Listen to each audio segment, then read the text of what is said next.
ഈ ഒരു വീഡിയോയിൽ നമ്മൾ ശതമാനവുമായി ബന്ധപ്പെട്ട കുറച്ച് ചോദ്യങ്ങളാണ് പറയുന്നത്. അതിന്റെ തിയറി ക്ലാസ് ഓൾറെഡി അപ്ലോഡ് ചെയ്തതാണ്. വേറൊരു പോയിന്റ് എന്ന് പറഞ്ഞാൽ ഈ ക്ലാസ്സിൽ നമ്മൾ ഡിസ്കസ് ചെയ്യുന്ന ചോദ്യങ്ങളുടെ അതേ മോഡലിലുള്ള കുറച്ച് ചോദ്യങ്ങൾ ഞാനൊരു ലിങ്കിൽ അപ്ലോഡ് ചെയ്ത് വെച്ചിട്ടുണ്ട്. അത് ക്ലിക്ക് ചെയ്യാൻ, അതായത് നമ്മുടെ ഡിസ്ക്രിപ്ഷനിൽ ആ ലിങ്ക് ഞാൻ കൊടുക്കുന്നുണ്ട്. അത് ക്ലിക്ക് ചെയ്ത് കഴിഞ്ഞാൽ നിങ്ങൾക്ക് ഈ ചോദ്യങ്ങളൊക്കെ പ്രാക്ടീസ് ചെയ്യാവുന്നതാണ്. ഓക്കെ, അപ്പോൾ നമുക്ക് ചോദ്യത്തിലേക്ക് കടക്കാം. ഒരു ഗ്രാമത്തിലെ ജനസംഖ്യ ഓരോ വർഷവും 5% വർദ്ധിക്കുന്നു.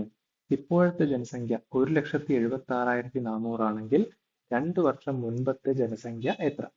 ഇങ്ങനെയുള്ള ചോദ്യങ്ങൾ ചെയ്യാനുള്ള ഇക്വേഷൻ നമ്മൾ തിയറി ക്ലാസ്സിൽ പറഞ്ഞിട്ടുണ്ട്. P divided by 1 plus R by 100 whole raise to n. ഈ ഇക്വേഷൻ ആണ് യൂസ് ചെയ്യുന്നത്. ഇത് പ്ലസ് ഓർ മൈനസ് ആണ് ഇവിടെ സാധാരണ വരുന്നത്. അത് വർദ്ധിക്കുന്നു എന്നാണ് തന്നിട്ടുള്ളതെങ്കിൽ പ്ലസ് യൂസ് ചെയ്യണം, കുറയുന്നു എന്നാണ് തന്നിട്ടുള്ളതെങ്കിൽ മൈനസ് യൂസ് ചെയ്യണം. ഇവിടെ വർദ്ധിക്കുന്നു എന്നാണ് തന്നിട്ടുള്ളത്, അതുകൊണ്ട് നമ്മൾ ഏത് യൂസ് ചെയ്യുന്നു? പ്ലസ് യൂസ് ചെയ്യുന്നു. അതിന് വാല്യൂ ഇട്ട് കൊടുക്കാം. 1,76,400 ആണ് പി. പി എന്ന് പറഞ്ഞാൽ ഇപ്പോഴത്തെ ജനസംഖ്യയാണ്. n എന്നാൽ വർഷമാണ്. r എന്നാൽ എത്ര ശതമാനമാണോ കൂടുന്നത് അല്ലെങ്കിൽ കുറയുന്നത്, അതാണ് r. അപ്പോൾ 1,76,400 divide by 1 plus 5/100 whole raise to 2. ഇനി ഈക്വൽ ടു 1,76,400 അവിടെ തന്നെ വെക്കുന്നു. 100 5 105 105/100 ഹോൾ സ്ക്വയർ. ഹോൾ സ്ക്വയർ എന്ന് പറയുമ്പോൾ അതിന് ഒന്നുകൂടി എഴുതിയാൽ മതി, 105/100. ഓക്കെ, ഇനി 5 വെച്ച് വെട്ടുന്നു. ഇവിടെ 20, ഇവിടെ 21, താഴെ 20, ഇവിടെ 21. അടുത്ത സ്റ്റെപ്പിൽ ഈ 21/20ന്റെ താഴെയുള്ള 2 20ഉം മേളിലേക്ക് കൊണ്ടുപോകാം. ഇവിടെ ഇൻറ്റു 20 ഇൻറ്റു 20 ആക്കി എഴുതാം. അപ്പോൾ 1,76,400 into 20 into 20 divided by 21 into 21. 21 into 21 എന്ന് പറഞ്ഞാൽ 441 ആണ്. 441. ഇനി ശ്രദ്ധിച്ചാൽ അറിയാം, ഈ 441ന്റെ 4 ഇരട്ടിയാണ് ഈ 1764. അപ്പൊ അവിടെ എന്തെഴുതാം? 4 എഴുതാം. അപ്പൊ മേലെ എന്ത് വരും? 400 ഇൻറ്റു 20 ഇൻറ്റു 20. താഴെ ഇനി ഒന്നും ബാക്കിയില്ല. 400 ഇൻറ്റു 20 ഇൻറ്റു 20 എന്ന് പറഞ്ഞാൽ 1,60,000 ആണ്. ഓക്കെ, അപ്പൊ ജനസംഖ്യ 2 വർഷം മുൻപത്തെ ജനസംഖ്യ എത്ര കിട്ടി? 1,60,000 കിട്ടി. അതാണ് ഉത്തരം. അടുത്ത ചോദ്യത്തിലേക്ക് പോവാം. ഒരു പരീക്ഷ എഴുതിയ 30% കുട്ടികൾ കണക്കിൽ തോറ്റു, 40% കുട്ടികൾ മലയാളത്തിന് തോറ്റു, 20% കുട്ടികൾ ഈ 2 വിഷയങ്ങൾക്കും തോറ്റു എങ്കിൽ 2 വിഷയങ്ങൾക്കും ജയിച്ചവരുടെ എണ്ണം എത്ര? ഓക്കെ, അതാ തന്നിട്ടുള്ളത്. ആദ്യം എഴുതാം. കണക്കിൽ തോറ്റത്, മാത്സിൽ തോറ്റത് 30%, മലയാളത്തിന് തോറ്റത് 40%, രണ്ടിനും തോറ്റത് 20% ആണ്. എന്നിട്ട് ജയിച്ച ആളുകളുടെ എത്ര ശതമാനമാണെന്ന് ചോദിച്ചാൽ നമ്മൾ സാധാരണ ചെയ്യുന്നത് 100% മൈനസ് എന്താണ് കുറയ്ക്കേണ്ടത്? ആദ്യത്തെ സംഖ്യ രണ്ടാമത്തെ സംഖ്യ അത് തമ്മിൽ കൂട്ടുക, പിന്നെ രണ്ടിലും തോറ്റവരുടെ ശതമാനം കുറയ്ക്കുക. അപ്പൊ 30 പ്ലസ് 40 മൈനസ് 20. ഓക്കെ, ആദ്യം തന്നിട്ടുള്ളത് മാത്സിന് തോറ്റവരുടെ പ്ലസ് മലയാളത്തിന് തോറ്റത് പ്ലസ് പിന്നെ മൈനസ് ബോത്ത് രണ്ടിലും തോറ്റവരുടെ എണ്ണം കുറയ്ക്കുക, ശതമാനം കുറയ്ക്കുക. അപ്പൊ 30 40 70, 70ൽ നിന്ന് 20 പോയാൽ 50. അപ്പൊ 100% മൈനസ് 50% ഈക്വൽ ടു 50%. ഇതാണ് ഉത്തരം. ഓക്കെ, അതായത് ആകെ 100% കുട്ടികളാണ്, അതിനകത്തു നിന്നാണ് കുറയ്ക്കേണ്ടത്. എന്താണ് കുറയ്ക്കേണ്ടത്? മലയാളത്തിൽ തോറ്റത് ആദ്യം എഴുതുക, അതിനോട് മാത്സിൽ തോറ്റത്, ആ രണ്ട് തന്നിട്ടുള്ളത് തോറ്റത് രണ്ടും ആദ്യം എഴുതി അത് തമ്മിൽ കൂട്ടുക, എന്നിട്ട് രണ്ടിലും തോറ്റത് എത്രയാണ് തന്നിട്ടുണ്ടാവും അത് കുറയ്ക്കുക, എന്നിട്ട് കിട്ടുന്ന സംഖ്യ 100ൽ നിന്ന് കുറയ്ക്കുക. ഇതാണ് ചെയ്തു വരുന്ന രീതി. അങ്ങനെ നമുക്ക് എന്ത് ഉത്തരം കിട്ടി? 50% എന്ന് കിട്ടി. ഓക്കെ, ഇനി ഇത് ഇക്വേഷൻ നമുക്ക് അറിയില്ല, ഈ രീതി അറിയില്ലെങ്കിൽ എങ്ങനെയാ ചെയ്യാന്നുള്ളതാണ് ഞാൻ ഇനി പറയുന്നത്. ഓക്കെ, നമുക്കറിയാം എത്ര ശതമാനം കുട്ടികളുണ്ട്? 100% കുട്ടികൾ ഉണ്ട്. എന്നിട്ട് കുട്ടികളോട് പറയാണ്, ആദ്യം മലയാളത്തിൽ അല്ലെങ്കിൽ മാത്സിൽ തോറ്റ കുട്ടികൾ എഴുന്നേറ്റ് നിൽക്കാൻ പറയുകയാണെന്ന് വിചാരിക്കാം. അപ്പൊ എത്ര ശതമാനം കുട്ടികൾ എഴുന്നേറ്റ് നിൽക്കും? 30% കുട്ടികൾ എഴുന്നേറ്റ് നിൽക്കും. പിന്നെ പറയാണ് മലയാളത്തിൽ തോറ്റ കുട്ടികൾ എഴുന്നേറ്റ് നിൽക്കാൻ പറഞ്ഞാലോ 40% കുട്ടികൾ എഴുന്നേറ്റ് നിൽക്കും. പിന്നെ രണ്ടിലും തോറ്റവർ എഴുന്നേറ്റ് നിൽക്കാൻ പറഞ്ഞാലോ 20% കുട്ടികൾ എഴുന്നേറ്റ് നിൽക്കും. 20%. ഇത് രണ്ടിലും തോറ്റവരാണ്. ഇതിന്റെ അർത്ഥം എന്താണ്? ഈ 20% കുട്ടികൾ എന്തിനൊക്കെ തോറ്റിട്ടുണ്ട്? മാത്സിനും തോറ്റിട്ടുണ്ട്, മലയാളത്തിനും തോറ്റിട്ടുണ്ട്. അപ്പൊ ഇപ്പൊ എഴുന്നേറ്റ് നിന്ന ഈ കുട്ടികൾ ഈ കൂട്ടത്തിലും എഴുന്നേറ്റ് നിന്നിട്ടുണ്ടാവും, ഈ കൂട്ടത്തിലും എഴുന്നേറ്റ് നിന്നിട്ടുണ്ടാവും. അതായത് ഈ 20% എവിടെ വരും? ഇവിടെയും വരും, ഇവിടെയും വരും. അപ്പൊ ഇവിടെ ഒരു 20 വരും, ബാക്കി 10. ഇവിടെയും ആ 20 വരും, ബാക്കി 20. ഓക്കെ, അങ്ങനെ നമുക്ക് ഡിവൈഡ് ചെയ്യാം. ഇനി നമ്മൾ ആകെ തോറ്റ കുട്ടികളുടെ എണ്ണം എടുക്കുകയാണെങ്കിലോ ഇവിടെ എന്തുണ്ട്? 20 + 10 30 ഉണ്ട്. ഇവിടെ എടുക്കുന്ന സമയത്ത് പിന്നെ നമ്മൾ എന്തെടുക്കേണ്ട ആവശ്യമില്ല, ആ 20 എടുക്കേണ്ട ആവശ്യമില്ല. കാരണം അത് നമ്മൾ ഓൾറെഡി ഇവിടെ എടുത്തു കഴിഞ്ഞു. അപ്പൊ ബാക്കിയുള്ള എന്തെടുത്താൽ മതി? 20 എടുത്താൽ മതി. അപ്പോൾ 30 + 20. പിന്നെ ഈ കാറ്റഗറിയിൽ നിന്ന് 20 എടുക്കേണ്ട ആവശ്യമുണ്ടോ? ഇല്ല, അത് നമ്മൾ ഓൾറെഡി എടുത്തു കഴിഞ്ഞു. അപ്പൊ തോറ്റ കുട്ടികൾ എത്രയാണ്? 30ഉം 20ഉം 50. അപ്പൊ 100%-ൽ 50% കുട്ടികൾ തോറ്റു. അങ്ങനെയാണെങ്കിൽ ജയിച്ചത് കാണാൻ 100ൽ നിന്ന് 50 കുറച്ചാൽ മതി. ഓക്കെ, 50%. ഇതേ മോഡലുള്ള ക്വസ്റ്റ്യൻ ഞാൻ ലിങ്കിൽ ഇട്ടിട്ടുണ്ട്, പ്രാക്ടീസ് ചെയ്യാവുന്നതാണ്. ഓക്കെ, അപ്പോൾ നമ്മൾ ഇക്വേഷൻ വെച്ചും അല്ലാതെയും ചെയ്യുന്നത് പറഞ്ഞു. അടുത്ത ചോദ്യത്തിലേക്ക് പോകാം. ഒരു സംഖ്യയുടെ 45% കാണുന്നതിന് പകരം തെറ്റായി 54% കണ്ടപ്പോൾ 1080 കിട്ടി എങ്കിൽ ശരി ഉത്തരം എത്ര? അതായത് ഒരു സംഖ്യയുണ്ട്, ആ സംഖ്യയുടെ എത്രയാണ് കാണേണ്ടിയിരുന്നത്? 45% കാണേണ്ടിയിരുന്നത്. പക്ഷെ തെറ്റായിട്ട് എത്ര കണ്ടു? 54% കണ്ടു. 54% കണ്ടപ്പോൾ എത്ര കിട്ടി? 1080 കിട്ടി. അതായത് 54% എന്ന് പറയുന്നത് എത്രയാണ്? 1080 ആണ്. അങ്ങനെയാണെങ്കിൽ ശരിയുത്തരം എത്ര? ശരിയുത്തരം എന്ന് പറഞ്ഞാൽ എന്താണ്? കാണാൻ ഉദ്ദേശിച്ച 45%-നെയാണ് നമ്മൾ ശരിയുത്തരം എന്ന് പറയുന്നത്. അപ്പൊ 45% എത്രയെന്നാണ് ചോദ്യം. ഓക്കെ, അപ്പൊ എക്സിന്റെ 54% ഈക്വൽ ടു 1080. അതിന് നമുക്ക് എങ്ങനെ എഴുതാം? X into 54/100 equal to 1080. അത് സോൾവ് ചെയ്താൽ നമുക്ക് എക്സ് കിട്ടും. എക്സ് കിട്ടിക്കഴിഞ്ഞാൽ ആ എക്സിന് 45% കണ്ടാൽ നമുക്ക് ഉത്തരം കിട്ടും. ഓക്കെ, നമുക്ക് ആദ്യം എക്സ് കണ്ടുപിടിക്കാം. എക്സ് കണ്ടുപിടിക്കാൻ ഈ 100 ഇപ്പുറത്തേക്ക് പോകുന്നു, ഇൻറ്റു 100. ഈ 54 ഇങ്ങോട്ട് വരുന്നു, ബൈ 54. 54ഉം ഈ 108ഉം തമ്മിൽ വെട്ടുന്നു, രണ്ടും ആ 0 20. അപ്പൊ 20ഉം 100ഉം ഗുണിച്ചു കഴിഞ്ഞാൽ 2000 എന്ന് എന്ത് കിട്ടും?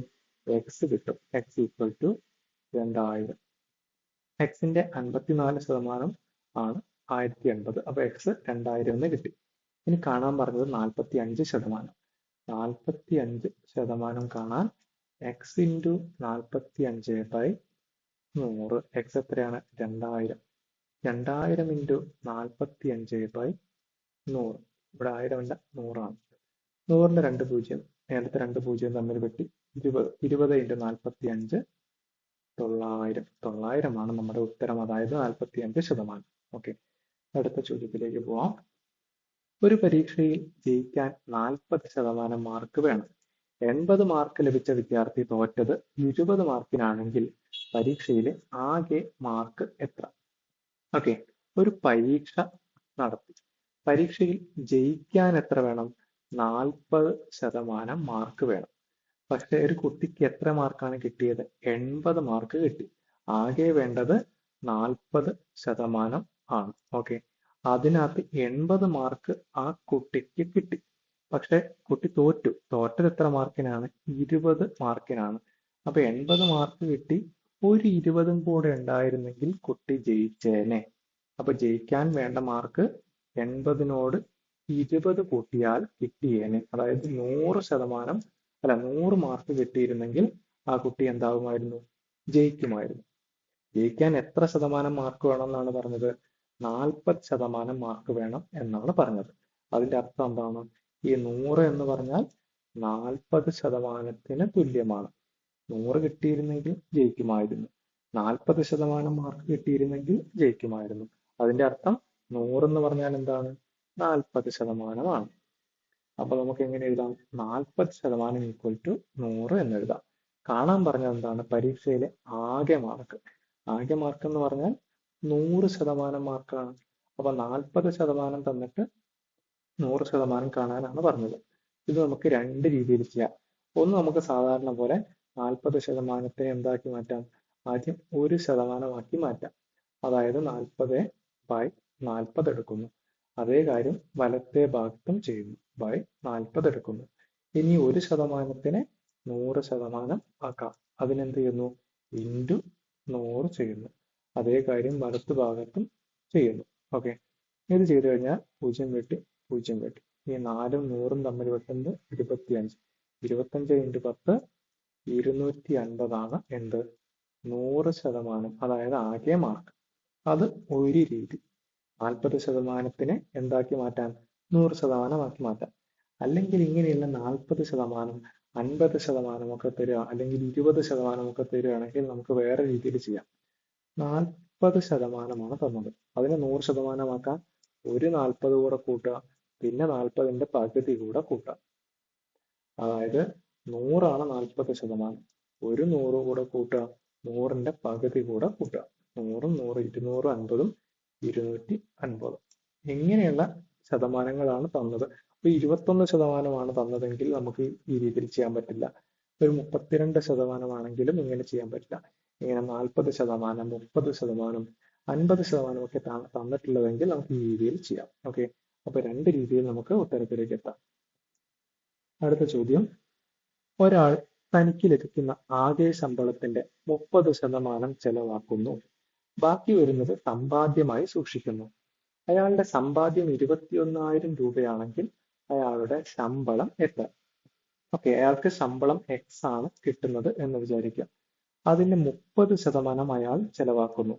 30% ചെലവാക്കുന്നു എന്ന് പറഞ്ഞാൽ ബാക്കി അയാൾ എന്ത് ചെയ്യുന്നുണ്ട്? സമ്പാദ്യമായി സൂക്ഷിക്കുന്നുണ്ട്. 30% ചെലവാക്കുന്നു. അങ്ങനെയാണെങ്കിൽ അയാളുടെ സമ്പാദ്യം എത്രയാണ്? 70%. ആകെ 100 ആണല്ലോ, അതിൽ 30 അയാൾ ചെലവാക്കുന്നു. ബാക്കി എത്രയുണ്ട്? 70 70 അയാളുടെ സമ്പാദ്യം. ഇനി പറഞ്ഞിട്ടുണ്ട് അയാളുടെ സമ്പാദ്യം 21,000 രൂപയാണെങ്കിൽ അയാളുടെ ശമ്പളം എത്ര? സമ്പാദ്യം എന്ന് പറയുന്നത് എത്രയാണ്? 70%. അത് എത്രയാണെന്ന് തന്നിട്ടുണ്ട്? 21,000 രൂപയാണെന്ന് തന്നിട്ടുണ്ട്. അങ്ങനെയാണെങ്കിൽ അയാളുടെ ശമ്പളം, അതായത് ഈ 100% കണ്ടുപിടിക്കാനാണ് ചോദ്യം. Okay, 70% equal to 21,000. ഈ ചോദ്യം നമുക്ക് നേരത്തെ നമ്മൾ പറഞ്ഞ എളുപ്പ വഴിയിൽ ചെയ്യാൻ പറ്റും. 70% തന്നിട്ടുണ്ട്. അതിൽ നിന്ന് നമുക്ക് 10% കണ്ടുപിടിക്കാം. എന്ത് ചെയ്താൽ മതി? 7 കൊണ്ട് ഹരിച്ചാൽ മതി. അതേ കാര്യം ഇവിടെയും ചെയ്യുക, 7 കൊണ്ട് ഹരിക്കുക.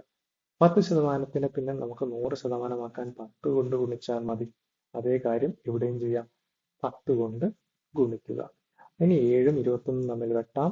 3 1000 3000 ഇൻറ്റു 10 ഈക്വൽ ടു 30,000 എന്ത്? 100%. അതായത് ആകെ ശമ്പളം എത്രയാണ്? 30,000. ഓക്കെ, അടുത്ത ചോദ്യത്തിലേക്ക് പോവാം. അടുത്ത ചോദ്യം, രണ്ടാളുകൾ മത്സരിച്ച ഒരു തിരഞ്ഞെടുപ്പിൽ 68% വോട്ടുകൾ ലഭിച്ച ആൾ 72 വോട്ടുകൾക്ക് ജയിച്ചു എങ്കിൽ ആകെ പോൾ ചെയ്ത വോട്ടുകൾ എത്ര?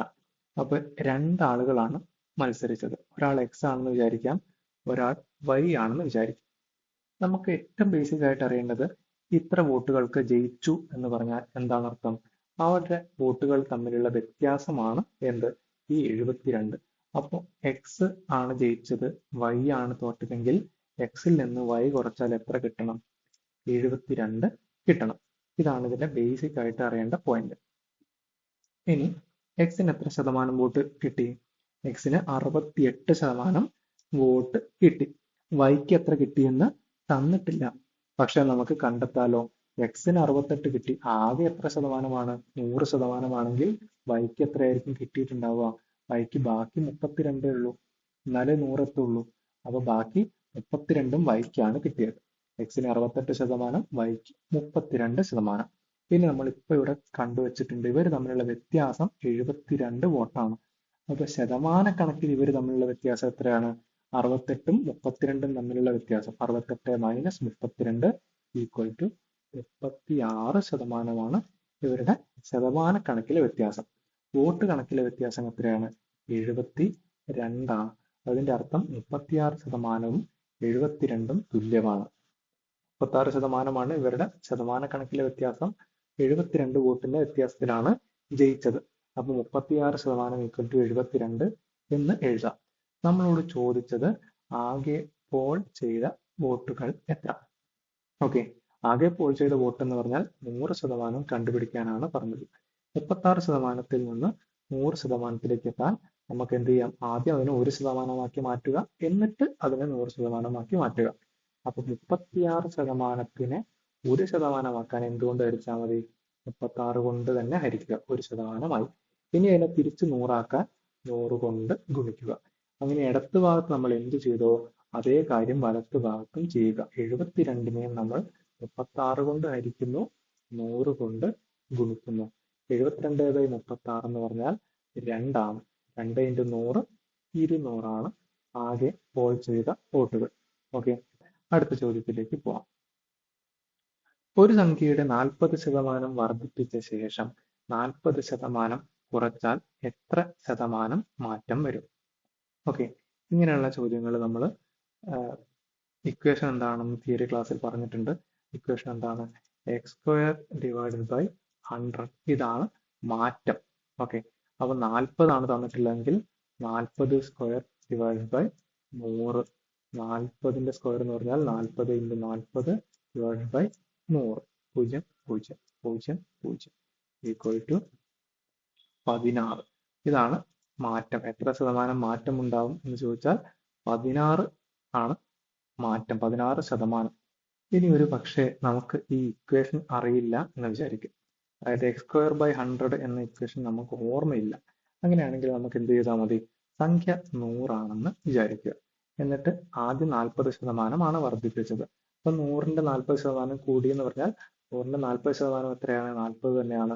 വർദ്ധിച്ചു എന്ന് പറഞ്ഞാൽ 100 + 40 എത്രയായിട്ട് മാറി? 140 ആയിട്ട് മാറി. പിന്നെ അതിന്റെ 40% കുറയുന്നു. 140ന്റെ 40% കാണണം. 10% എന്ന് പറഞ്ഞാൽ 14 ആണ്. 40% എന്ന് പറഞ്ഞാൽ 14ന്റെ 4 ഇരട്ടി, അതായത് 56 ആണ്. അപ്പോൾ വ്യത്യാസം കുറച്ചതാണ്. അപ്പൊ 140 മൈനസ് 56 ചെയ്താൽ നമുക്ക് എന്ത് കിട്ടും? 84 എന്ന് കിട്ടും. ആദ്യം 100 ആയിരുന്നു, അത് എത്രയായിട്ട് മാറി? 84 ആയിട്ട് മാറി. അപ്പൊ എത്ര വ്യത്യാസം? -16. അടുത്ത ചോദ്യത്തിലേക്ക് പോവാം. ഒരു സംഖ്യയുടെ 15% 30 ആണെങ്കിൽ സംഖ്യ എത്ര? ഇത് വളരെ എളുപ്പമുള്ള ചോദ്യമാണ്. സംഖ്യ x ആണെന്ന് വിചാരിക്കുക. സംഖ്യയുടെ 15% എന്താണ്? x × 15/100. അത് എത്രയാണ്? 30 ആണ്. Equal to 30. സംഖ്യ കാണാൻ പറഞ്ഞാൽ x കാണുക. x അവിടെ വെക്കുന്നു. x equal to 30. ഈ 100 താഴെ നിന്ന് മേലോട്ട് പോകുന്നു. × 100 / ഈ 15 താഴേക്ക് വരുന്നു. 15ഉം 30ഉം തമ്മിൽ വെട്ടുന്നു. സംഖ്യ എത്രയാണ്? 200 ആണ്. ഓക്കെ, അടുത്ത ചോദ്യത്തിലേക്ക് പോവാം. ഒരു സംഖ്യയുടെ 40%-നോട് 60 കൂട്ടിയപ്പോൾ ആ സംഖ്യ തന്നെ ലഭിക്കുന്നു എങ്കിൽ സംഖ്യ കണ്ടുപിടിക്കുക. ഓക്കെ, നമ്മൾ ശതമാനത്തിന്റെ ക്ലാസ്സിൽ ആദ്യം പറഞ്ഞ പോയിന്റ്, ഏതൊരു സംഖ്യ ആവട്ടെ ആ സംഖ്യയുടെ 100% എന്ന് പറഞ്ഞാൽ ആ സംഖ്യ തന്നെയാണ്. എക്സിന്റെ 100% എന്ന് പറഞ്ഞാൽ ആ സംഖ്യ തന്നെയാണ്. പിന്നെ ഇവിടെ പറഞ്ഞു സംഖ്യയുടെ 40%-നോട് 60 കൂട്ടിയപ്പോൾ ആ സംഖ്യ തന്നെ ലഭിച്ചു. ആ സംഖ്യ എന്ന് പറഞ്ഞാൽ 100% എന്ന് പറഞ്ഞു. അപ്പൊ 40%-നോട് 60 കൂട്ടിയപ്പോൾ എത്രയായിട്ട് മാറി? 100% മാറി. 40% പ്ലസ് 60 ചെയ്തപ്പോൾ 100% മാറി. അതിന്റെ അർത്ഥം എന്താണ്? ഈ 60 അവിടെ വെക്കേണ്ടത്. 60 അവിടെ വെക്കുന്നു, ഈക്വൽ ടു ഇടുന്നു. 100% അവിടെ ഉണ്ട്, മൈനസ് ഈ 40 ഇപ്പുറത്തേക്ക് പോകുന്നു, -40%. അപ്പൊ 60 ഈക്വൽ ടു 100 - 40 60% എന്ന് കിട്ടി. അപ്പൊ 100% എത്രയായിരിക്കും? 100% ഈക്വൽ ടു 100 തന്നെ ആയിരിക്കും. ഒരു സംഖ്യയുടെ 30% 70% തമ്മിലുള്ള വ്യത്യാസം 220 ആണെങ്കിൽ സംഖ്യ ഏത്? ഒരു സംഖ്യയുടെ 30%, 70%, ഇത് തമ്മിലുള്ള വ്യത്യാസം എന്നാണ് ഉദ്ദേശിക്കുന്നത്. വ്യത്യാസം എന്ന് പറഞ്ഞാൽ 70 മൈനസ് 30 ഈക്വൽ ടു 40%. ഇതാണ് വ്യത്യാസം കൊണ്ട് ഉദ്ദേശിക്കുന്നത്. അത് എത്രയാണെന്ന് തന്നിട്ടുണ്ട്? 220 ആണെന്ന് തന്നിട്ടുണ്ട്. അപ്പോൾ ഈക്വൽ ടു 220 എന്ന് എഴുതാം. അപ്പോൾ 40% ഈക്വൽ ടു 220. ചോദിച്ചത് എന്താണ്? സംഖ്യ എത്രയാണ്? അപ്പോൾ നമ്മൾ എന്തിലേക്ക് എത്തണം? 100%ത്തിലേക്ക് എത്തണം. 100ലേക്ക് എത്താൻ നമ്മൾ നേരത്തെ പറഞ്ഞ രണ്ട് രീതിയിൽ ചെയ്യാം. ഒന്നുകിൽ 40 പ്ലസ് 40 പ്ലസ് 20 എടുത്താൽ 100% ആകും. അതേ കാര്യം ഇവിടെ എടുക്കുക. 220 പ്ലസ് 220 പ്ലസ് പകുതി, അതായത് 110. അപ്പോൾ 440 110 550 എന്ന് കിട്ടും. അതൊരു രീതി. അല്ലെങ്കിൽ നമുക്ക് 40%-നെ എന്താക്കാം? ആദ്യം 1% ആക്കി മാറ്റാൻ 40 കൊണ്ട് ഡിവൈഡ് ചെയ്യുന്നു. പിന്നെ അതിനെ തിരിച്ച് 100% 100 കൊണ്ട് ഗുണിക്കുന്നു. അതേ കാര്യം തന്നെ നമ്മൾ വലത്ത് ഭാഗത്തും ചെയ്യുന്നു. 220നെ നമ്മൾ 40 കൊണ്ട് ഹരിക്കുന്നു, 100 കൊണ്ട് ഗുണിക്കുന്നു. 0 0 4 25.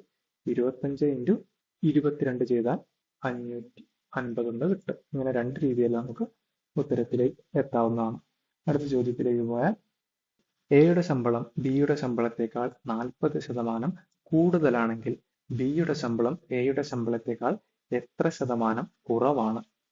ഇങ്ങനെയുള്ള ചോദ്യങ്ങൾ, അതായത് എയുടെ ശമ്പളം കൂടുതലും ബിയുടെ ശമ്പളം കുറവുമുള്ള കേസിൽ ഉള്ള ഇക്വേഷൻ നമ്മൾ തിയറി ക്ലാസ്സിൽ പറഞ്ഞിട്ടുണ്ടായിരുന്നു. X divided by 100 plus x into 100.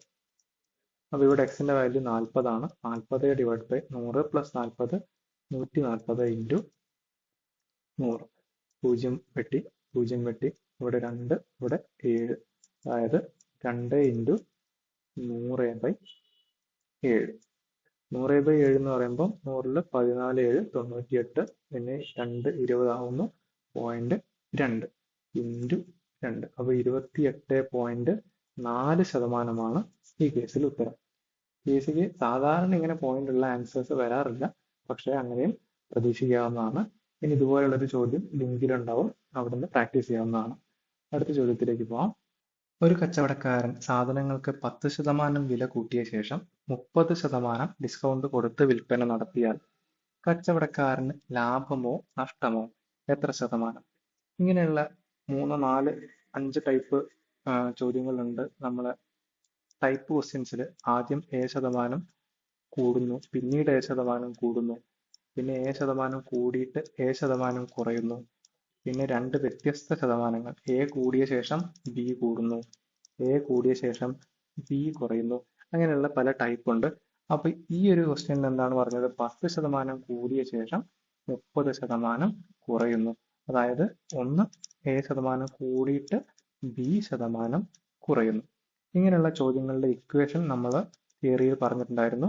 A minus b minus a b by 100 ചെയ്യുക. ഈ ശതമാനമാണ് എന്ത്? വ്യത്യാസം വരിക. ആദ്യമുള്ള വിലയിൽ നിന്ന് ഇത്രയും ശതമാനം വ്യത്യാസം വരും. എന്നിട്ട് കിട്ടുന്നത് പോസിറ്റീവ് സംഖ്യയാണെങ്കിൽ ലാഭമായിരിക്കും, നെഗറ്റീവ് സംഖ്യയാണെങ്കിൽ നഷ്ടമായിരിക്കും. ഇനി നമുക്ക് വാല്യൂ ഇട്ട് നോക്കാം. എ 10ഉം ബി 30ഉമാണ്. അപ്പോൾ 10 minus 30 minus 10 into 30 by 100 equal to 10 minus 30 minus ഇത് 0 0 0 0, അതായത് അവിടെ 3 മാത്രം, മൈനസ് 3. അപ്പോൾ 10 മൈനസ് 30 മൈനസ് 20 മൈനസ് 3 ചെയ്താൽ മൈനസ് 23 വ്യത്യാസം. അപ്പോൾ മൈനസ് ആയതുകൊണ്ട് എന്താണ്? നഷ്ടമാണ്. എത്ര ശതമാനമാണ് നഷ്ടം? 23% നഷ്ടം. ഇനി ഈ ഇക്വേഷൻ നമുക്ക് ഓർമ്മയില്ലെങ്കിൽ നമ്മൾ എന്ത് ചെയ്യും? നമ്മൾ നേരത്തെ ഒക്കെ പറഞ്ഞ പോലെ നമ്മൾ ആ വാല്യൂ 100 ആയിട്ട് ഇട്ട് കൊടുക്കുക. അപ്പൊ വാല്യൂ 100 ആണെന്ന് വിചാരിക്കുക. വില ആദ്യം എന്ത് ചെയ്തു? 10% വില കൂട്ടി. അപ്പോൾ എത്രയായിട്ട് മാറി? 110 ആയിട്ട് മാറി. പിന്നെ 30% ഡിസ്കൗണ്ട് അപ്ലൈ ചെയ്തു. അപ്പോൾ 110ന്റെ 10% എന്ന് പറഞ്ഞാൽ 11 ആണ്. 30% എന്ന് പറഞ്ഞാൽ 33 ആണ്. ഡിസ്കൗണ്ട് എന്ന് പറഞ്ഞാൽ കുറയ്ക്കുക. 110 മൈനസ് 33 ചെയ്താൽ 77 കിട്ടും. ഓക്കെ, ആദ്യം 100 ഉണ്ടായിരുന്നു, ഇപ്പൊ എത്രയായിട്ട് മാറി? ഡിസ്കൗണ്ട് കൂടെ കൊടുത്തപ്പോൾ 77 ആയിട്ട് മാറി. അപ്പൊ അയാൾക്ക് എന്താണ് വ്യത്യാസം? 100-ൽ നിന്ന് 77 ആയി എന്ന് പറഞ്ഞാൽ 23 കുറഞ്ഞു. അപ്പൊ 23% നഷ്ടം. ഇക്വേഷൻ ഇല്ലാതെ നമുക്ക് 23% നഷ്ടം എന്ന് കിട്ടി. ഇക്വേഷൻ വെച്ചിട്ടും എന്ത് കിട്ടി? 23% നഷ്ടം എന്ന് കിട്ടി. ഓക്കെ, ഇതിന്റെ ഒരു പ്രശ്നം എന്ന് പറഞ്ഞാൽ ഇത് പല ടൈപ്പ് ഉള്ളത് കൊണ്ട് ഓരോന്നിന്റെ ഇക്വേഷൻ മാറി മാറി വരും, മൈനസും പ്ലസും ഒക്കെ മാറി മാറി വരും. അങ്ങനെ പഠിച്ചു വെക്കാം. അഥവാ മറന്നുപോയാൽ ഈ രീതിയിലാണെങ്കിൽ നമുക്ക് ചെയ്യാം. അടുത്ത ചോദ്യത്തിലേക്ക് പോവാം. ഒരു കോളേജിൽ 45% ആൺകുട്ടികളാണ്. പെൺകുട്ടികളുടെ എണ്ണം 1100 ആയാൽ ആൺകുട്ടികൾ എത്ര? ഇത് നമ്മൾ നേരത്തെ തിരഞ്ഞെടുപ്പിന്റെ കാര്യം പറഞ്ഞതുപോലെ തന്നെയാണ്. ആകെ എത്രയാണ്? ആകെ 100% കുട്ടികൾ ഉണ്ടാവുക. അതിൽ 45% എന്താണ്? ആൺകുട്ടികളാണ്. ബാക്കി എത്രയാണ്? ബാക്കി 55% ഉണ്ട്. അത് എത്രയാണ്? പെൺകുട്ടികളാണ്. അത് എത്രയാണെന്ന് തന്നിട്ടുണ്ട്? 1100 ആണെന്ന് തന്നിട്ടുണ്ട്. അതിന്റെ അർത്ഥം എന്താണ്? 55% ഈക്വൽ ടു 1100. 55% equal to 1100. ഇനി ചോദിച്ചത് എന്താണ്? ആൺകുട്ടികൾ എത്ര? അതായത് ഈ 45% കണ്ടുപിടിക്കാനാണ് പറഞ്ഞത്. അപ്പൊ 55-നെ 45 ആക്കാൻ നമ്മൾ എന്ത് ചെയ്യുക? ആദ്യം അതിനെ 1% ആക്കി മാറ്റാം. 55-നെ 1% ആക്കി മാറ്റാൻ ബൈ 55 ചെയ്യുക. പിന്നെ എത്രയാക്കണം? 45 കണ്ടുപിടിക്കണമെങ്കിൽ 1%-നെ 45% ആക്കുക. 45 കൊണ്ട് ഗുണിക്കുക. അതേ കാര്യം തന്നെ നമ്മൾ എന്ത് ചെയ്യുക? വലത് ഭാഗത്തും ചെയ്യുക. ഞാൻ ഈ ഒരു മെത്തേഡാണ് ഇങ്ങനെയുള്ള എല്ലാ ചോദ്യങ്ങൾക്കും യൂസ് ചെയ്യുന്നത്. അതിന്റെ ഒരു ഗുണം നമ്മൾ ഓട്ടോമാറ്റിക് ആയിട്ട് കൺഫ്യൂഷൻ, സ്റ്റാർട്ടിങ്ങിലുള്ള കൺഫ്യൂഷൻ 2-3 ക്വസ്റ്റ്യൻ കഴിയുമ്പോൾ കുറയും. സുഖമായിട്ട് നമ്മൾ ഈ ഒരു മെത്തേഡിൽ അങ്ങനെ ചെയ്തു പോകും. അപ്പൊ 1100-ന് നമ്മൾ അതേ കാര്യം ചെയ്യുക. എന്താണ്? 55 കൊണ്ട് ഹരിക്കുക, 45 കൊണ്ട് ഗുണിക്കുക. 55-ഉം 110-ഉം തമ്മിൽ വെട്ടുന്നു 2, അതായത് 20. 20 × 45 900. അപ്പൊ 900 ആണ് എന്ത്? ആൺകുട്ടികളുടെ എണ്ണം.